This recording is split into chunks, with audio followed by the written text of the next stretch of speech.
Morning's edition of the MPC Markets Morning Call, 10th of September 2025. I'm Mark Gardner.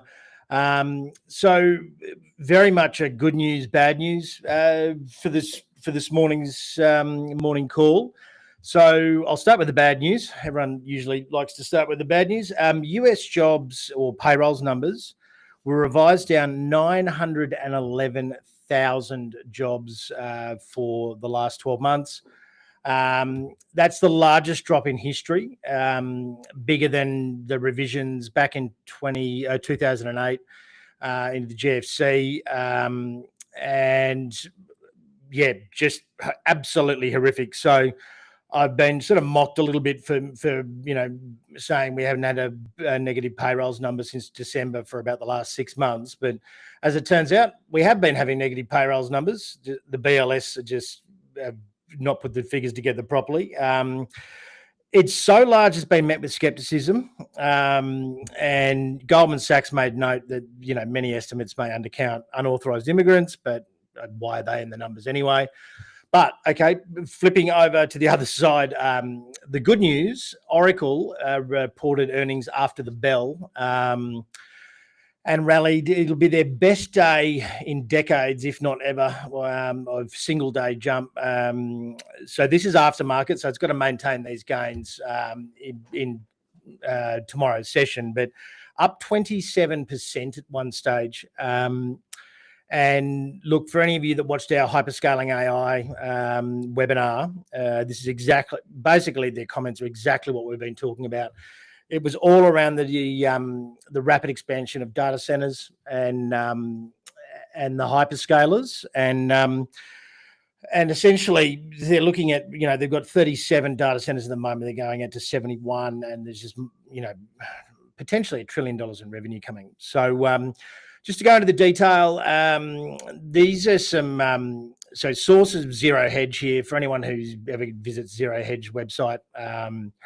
If you want to be bearishly inclined, that's a great website to go to. They don't ever produce anything that's mildly positive. It's not borderline sort of tinfoil hat. They do love a bad news story, but I don't like to use their charts. But this is the only one that they had a chart out very quickly, given that it was bad news. But we're looking at, annual benchmark revisions to non-farm payrolls. The last 2 years, essentially, or pretty much the worst in history, or two of the top three. Look, that is bad for the economy. And look, we've got PPI and CPI this week as well. PPI's tonight, Wednesday night. We've got CPI on Thursday. On Thursday night, and essentially we're expecting 2.9 for CPI. So anywhere around that 3% mark is high inflation. Anything that's above that, that ends up coming in above that, is going to be an absolute disaster for equity markets. I'm genuinely surprised that we managed to maintain. Those numbers came out at 5:30. There wasn't much of a reaction. I think the what's going on is that the couple of little drip feeds of good news have come through in the energy sector and sort of the power and utility sector, and then Oracle as well. So, investors are really focusing on that. But the broader economy doing this plus inflation around 3% is textbook stagflation. Stagflation is basically the worst thing that can, worst economic condition possible pretty much for equity markets. Rising prices, softening economy.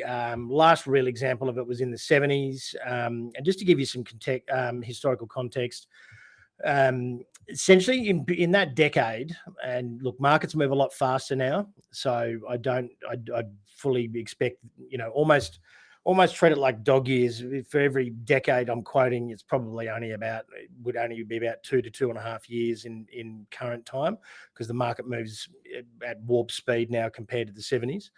But the average return for the S&P 500 in that decade was flat, basically. You don't even want to know what the number was, inflation adjusted. and essentially that's versus near on 10% for the average annual return for the S&P. So it really is economic weakness without inflation is better than that. It's up, I think, up around the 2% mark on average in those sorts of economic conditions. But yeah, I would imagine we haven't really seen any inflation effects from the from Trump's tariffs, etc. So I don't really see prices having any downward pressure. And those jobs, those jobs revisions are, well, look, for those who have been watching the morning podcast for a while now, look, very coincidental that, Trump's getting exactly the numbers he wants from the BLS now. Given he fired the commissioner, he's putting in his own man, and this is probably the easiest way to get it is through this revision. This will get a second revision in January 2026, but look, the horse will have bolted by then for sure. So I think personally, I'm not a big fan of the rate cut argument in terms of it being a one-size-fits-all solution to benefiting the economy and stimulus. But the government essentially can't spend any more money because the debt's so big over there now. But but I think this genuinely puts 50 basis points on the table at the next meeting, and Fed's under pressure. That revision is massive. We basically had a first headline negative number for June in payrolls. Anything below that 2.9 in CPI is just going to, and then we're going to have to balance this up here with the joy of rate cuts. 50 basis points is like an emergency move, and realistically, and we had two major US investment banks last night, Goldman Sachs and JP Morgan. JP Morgan are always on the bearish side. Essentially, be careful what you wish for. Essentially, if 50 basis points is on the table, but they're recommending to their clients to sell into that, and they, I think JP Morgan was predicting anywhere up to 16% decline, or anywhere up to 20% decline, basically from after that rate cut. So and look, rate cuts, because the economy is weakening, is not a reason to buy, essentially. However, the reasons to buy is this rapid expansion of data centers. So NVIDIA, Broadcom, Google, and Oracle particularly rallied significantly in the aftermarket. So Oracle's only up 1.27 here. I'll just do a quick check here now, because the last time, obviously it's been it's been a pretty volatile aftermarket, but we still actually are maintaining up 26% as at 10 past 8 here in the morning, it's really filtered through into the other major hyperscalers. So there was some really interesting quotes from the CEO there this morning, which I'm very much of the on the hyperscaling and data center and AI bandwagon. We just recently did quite a large and very popular and structured investment, as well as it's one of our high conviction themes here at MPC. But here are the key quotes. We expect multi-cloud revenue to grow substantially every quarter for several years as we deliver another 37 data centers to our 3 hyperscaler partners, to a total of 71. Second key quote: over the next few months, we expect to sign up several additional multi-billion-dollar customers, and RPO is likely to exceed $500 billion. So, and you can obviously understand why they're up 27% We're talking $500 billion rev number, like signings and etc. Oracle and Google were our 2 picks in that hyperscaling space. And I believe basically we've had that structured investment on for 9 days now. That's Google's up 15 and Oracle's up now 30%. So going well so far.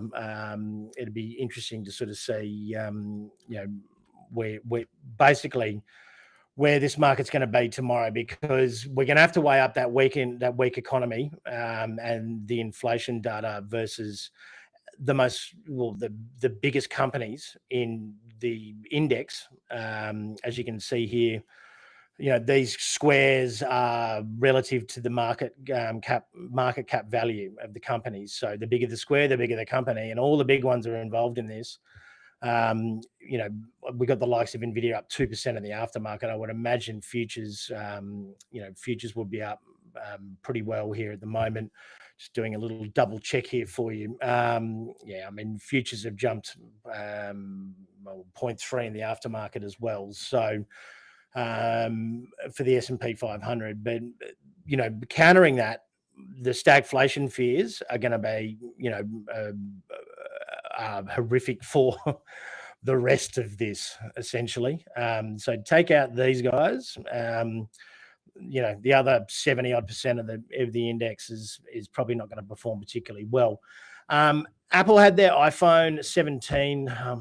Look, I'm not going to call it a launch. I'm going to call it a repost, essentially. Same old crap, new camera, new processor, software update. At this point, it's actually just a joke how much Apple's just phoning it in. Excuse the pun, sorry. But I don't even know why they bother sending Tim Cook anymore, to be brutally honest. He's probably just sent out a press, out a press statement. Look, I think iPhone, which is 55 or 50 to 55% of Apple's revenue, and obviously is the sticky part of, getting people on your ecosystem and using your subscription products. I think we're one leap in technology away from Apple potentially having a horrible Kodak or BlackBerry style moment. They had upgrades to the screens and things like that. I mean, we're talking, it's been a decade or more than a decade now. It's such a disappointing event every single time, and they tagged it ore dropping, and disappointing is probably the only word really that can be used.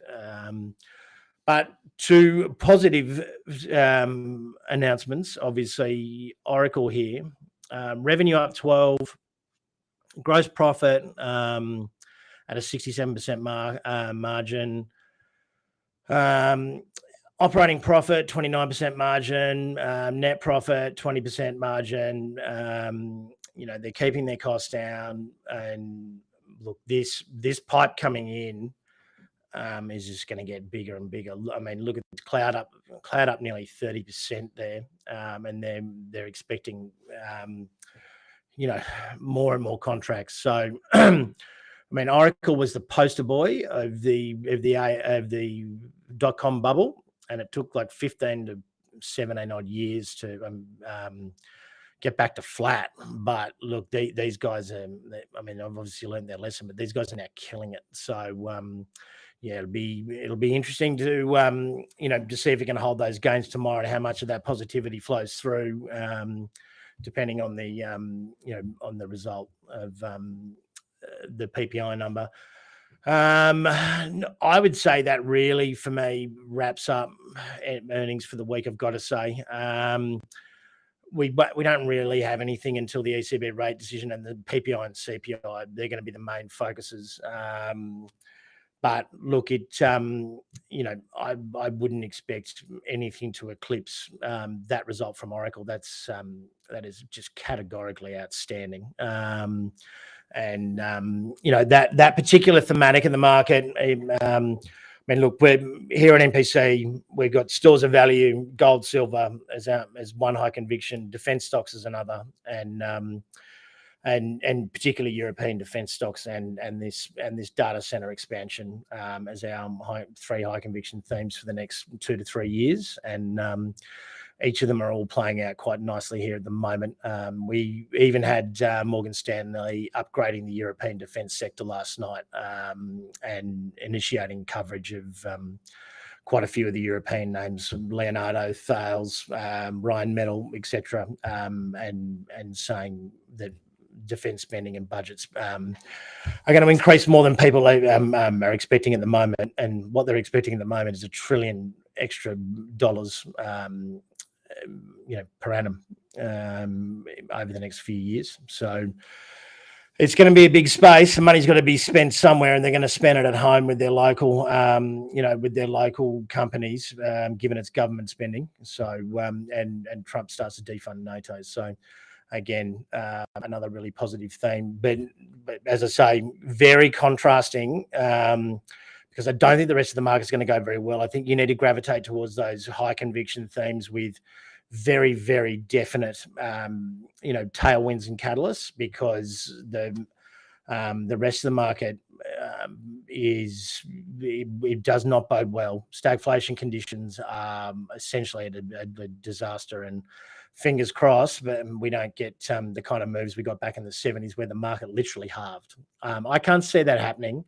And markets do, as I said, pre-2009, if the market dropped significantly or above 20%, it took 500-600 days to recover. It only takes about 130 days, 120, 130 days now. Market is much faster. But it's still not good overall economic conditions. And no matter how good companies are going, I go back to flagging Salesforce's commentary on their customers scaling back their AI spend. I would expect there to be some form of concern in the market. We can't be held up by just a few stocks forever. And I would, definitely warrant caution, particularly in this seasonal weakness period. But yeah, sorry to end on a negative note. If you feel like being cheered up, make sure you go and have a look at those. Go and have a look at those Oracle numbers. Look, I think that pretty much wraps up. Wraps up the morning call for this morning. Quickly, commodities. Gold and silver drifted. I think with 50 basis points on the table, that's probably a healthy pullback overall. The US dollar was up 0.3. We are looking at a potential government shutdown towards the end of the month. I wrote an article yesterday. You can catch it on all of our socials about why I don't remotely think the run in gold and silver is over. There's been a lot of talk about it in media agencies in Australia in particular. It is in the top three best 2-year rallies for gold in history. Again, harking back to the 1970s was the best one. We're up 80% over the last 2 years. In the 70s, it went up 400%. I'm not saying that's going to happen either, but and the gold-silver ratio at the moment is at a point like near 90, where it's only spent 2% of the total time in the last 50 years, which is roughly about sort of 7 odd months, with silver being this cheap. And and stagflationary environments do see a flock back to real assets like gold and silver as well, and commodities. I'd expect that run to continue, particularly with the US debt, government shutdowns being threatened, etc. So apologies for it being a bit of a long one this morning, but there was a lot to digest. But yeah, I would be a little bit on high alert for these inflation numbers for the next couple of days. And again, as I've been saying over the last week or so, probably warrants, go through your portfolios, have a bit of a look through. Anything you're not loving, just cut it.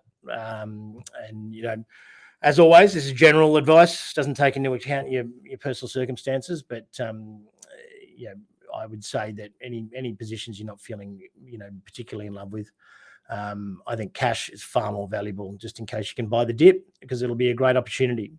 Anyway, we will speak again tomorrow. Thanks for listening. Catch you later.